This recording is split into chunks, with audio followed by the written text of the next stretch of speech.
Salut à tous, très heureux de vous retrouver pour ce nouveau numéro de À l'affiche. Et toute la vie autour de nous serait silencieuse. À la recherche du père dans les rues de Lisbonne, le portrait d'une jeune femme dans l'ombre d'une star de la chanson portée disparue, une chanson de la ville silencieuse, c'est le dernier roman signé Olivier Adam. Il nous attend, je vais le rejoindre à l'affiche, c'est parti.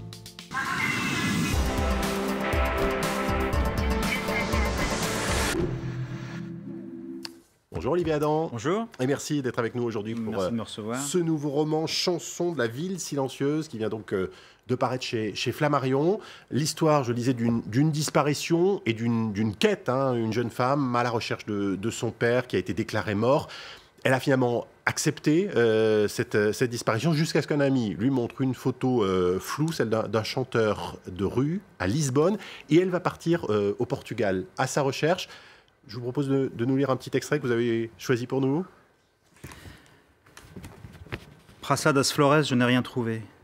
Un chanteur capverdien, une chanteuse angolaise. Quand j'ai montré la photo au patron, il a acquiescé. Ah, le français? Je ne l'ai pas vu ces temps-ci, mais ça arrive, il va, il vient. Les habitués le réclament. J'ai entendu dire qu'il jouait parfois sur la côte, vous le connaissez? Comment répondre à cette question? Je ne suis même pas sûr que ce soit lui. Je devrais être persuadé du contraire, en être parfaitement certaine. 3 semaines après mon retour à Paris, après ce court séjour auprès d'eux, Paul et Irène m'ont appelé. On avait retrouvé l'Alpha en bordure du Rhône. Dans le coffre, sur la banquette arrière, ses affaires intactes. Vêtements, livres, guitares, papiers d'identité, cartes bancaires. À la place du mort, un cimetière de bouteilles de whisky vidées, de boîtes de médicaments liquidées. Une paire de bottes gisait abandonnée sur la berge. Et dans la boîte à gants, une sorte de poème. Une chanson inachevée qui parlait de se laisser emporter par le fleuve, de reposer en son fond, et de s'y dissoudre lentement. Ce père disparu, c'est une star, c'est un rocker qui vivait d'ailleurs en reclus depuis pas mal d'années. Et la narratrice, c'est donc sa fille, jeune femme un peu craintive, un peu qui a peur de tout, qui a peur de la lumière trop vive, qui a peur du bruit, qui a peur des déranger. Je me trompe ou elle n'a pas de prénom? Non, elle n'a pas de prénom. Disons qu'elle se définit au début du livre comme ayant grandi à l'ombre dévorante d'un père qui est une légende, qui est culte par ses chansons, par aussi son attitude, parce qu'il avait un rapport aux médias et à la scène un peu particulier, un peu narquois, un peu provocateur, un peu sulfureux, et qui en plus s'est retiré en pleine gloire depuis 15 ans. Et il porte sur elle un poids extrêmement puissant, et elle doit, tout au long de ce livre, un peu assumer à la fois cet héritage et s'en délivrer peut-être pour cette transparence, pour sortir de sa coquille et s'assumer elle-même en fait, et peut-être trouver son propre prénom pour le coup à la fin du livre, que je ne le cite pas, mais ça pourrait être. Vous ne dévoilez pas. Vous dites à propos de ce père, chacun a un souvenir, a une anecdote liée à une de ses chansons. Alors en vous lisant en ce moment, on pense forcément à Johnny Hallyday. Oui. Vous l'aviez en tête Oui, c'est-à-dire que je voulais travailler sur plutôt un mythe de chanteur, c'est-à-dire que chacun puisse y projeter son propre chanteur à lui, on en a tous un. Et je voulais travailler sur les mythologies de la pop et du rock. Donc du coup, j'ai pris des chanteurs qui, moi, m'intéressaient, mais j'ai essayé d'ouvrir. C'est vrai qu'au début, il y a eu l'image de Nino Ferrer. Je l'ai mélangé avec du Bob Dylan, avec du Bashung. Il y a des épisodes qui sont empruntés à Étienne Dao. Des fois, il y a des références à la pochette de tel ou tel disque, d'un autre chanteur, évidemment. Et c'est nourri aussi de conversations que j'ai pu avoir avec des chanteurs du moment, Florent Marchais, Dominique A, que j'ai la chance parfois de croiser, et de disques. Voilà, par exemple, pendant que j'écrivais, il y a eu ce disque de Vincent Delerme qui s'appelle À présent, dans lequel il y avait à la fois une chanson du Wag Biolay qui s'appelle Les chanteurs sont les mêmes, qui tournait un peu en dérision le mythe du chanteur. Et puis il y avait une chanson qui s'appelle Danser sur la table, qui fait une espèce de loge de la discrétion, éloge d'une jeune fille discrète. Et ça m'a inspiré le personnage. Donc le livre est comme ça, sous perfusion de chansons. Mais pour revenir à Johnny, ouais, à un moment donné, je voulais que ce soit un chanteur un peu sulfureux, un peu rock, un peu sexy aussi.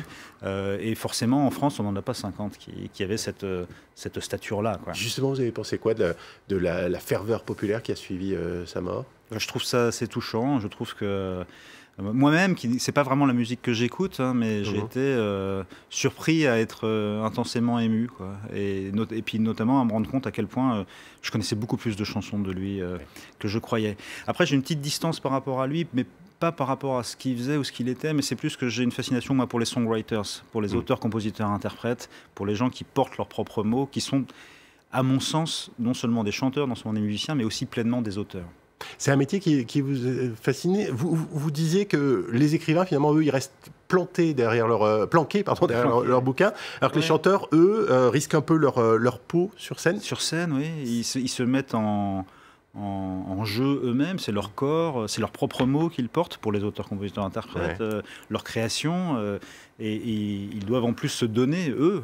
Moi, j'ai assisté à des concerts, par exemple, je me souviens du concert de Jeff Buckley à l'Olympia, le fameux concert. On avait l'impression vraiment que Jeff Buckley, qui était déjà livide et qui avait l'air d'un ange, était en train de se le faire dévorer, vraiment, et volontairement, par son public. D'ailleurs, il se laissait porter en croix au milieu de la foule. Et c'est quand même, je crois que, voilà, j'ai souvent vu des chanteurs après les concerts dire « je suis vidé ». Et ça veut dire quelque chose. C'est pas juste « je suis fatigué », c'est « je me suis totalement donné ». Olivier Adam vient de commémorer un triste anniversaire, celui des attentats contre Charlie Hebdo et l'hypercacher. Vous, dans votre livre, vous évoquez ceux de novembre, les terrasses, le Bataclan. Vous savez qu'il y a des familles de victimes qui ont protesté récemment contre un téléfilm qui avait été tourné sur ces attentats.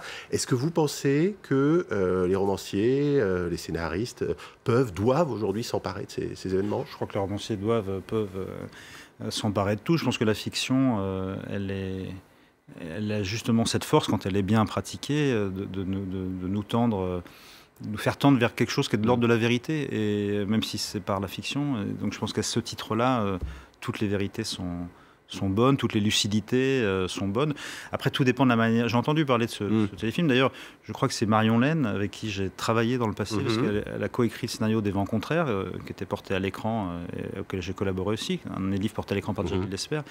Donc, sachant qui est derrière ce téléfilm, j'ai pas de crainte sur le respect, la délicatesse, la pudeur et l'attention qu'elle peut porter à un sujet comme ça. Mais il y a déjà des livres qui se sont emparés de cette question-là, des livres de gens, je pense à Erwan Lanner, qui a écrit un livre, et il était lui-même à l'intérieur du Bataclan.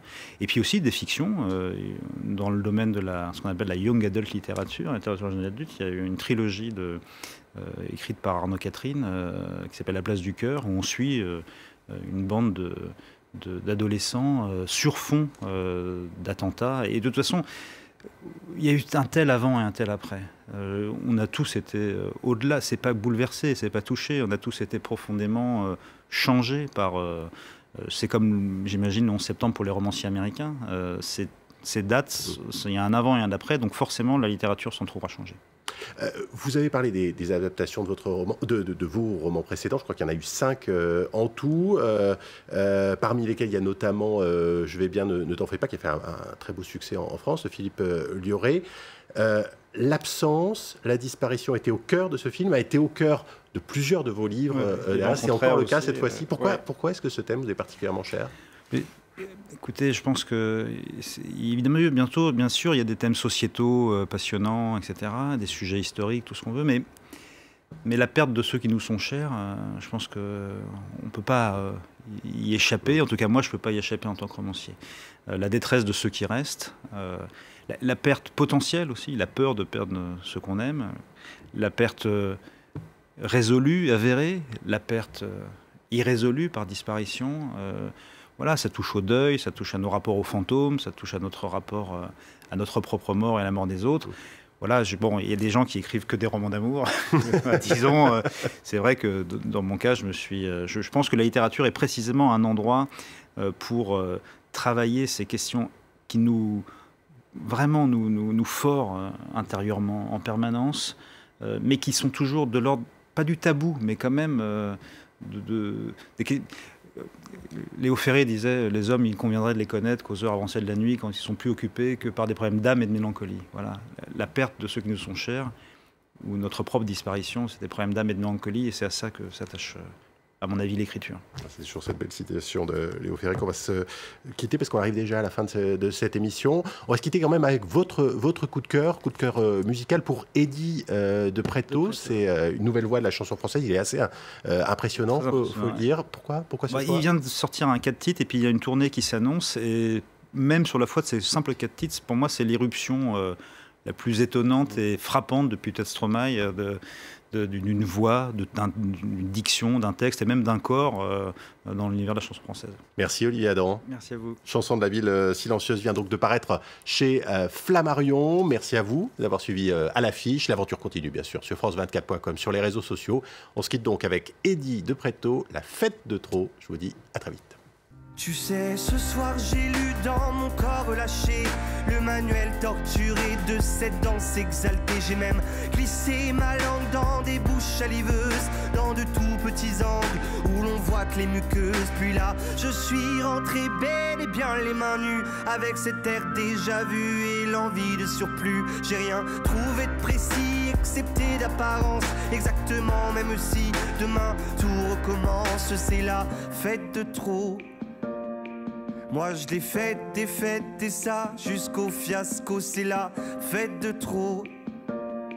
Regarde, je lui de paillettes et me réduis au chaos, c'est la fête de trop. Moi je l'ai faite et ça jusqu'au fiasco, c'est la fête de trop.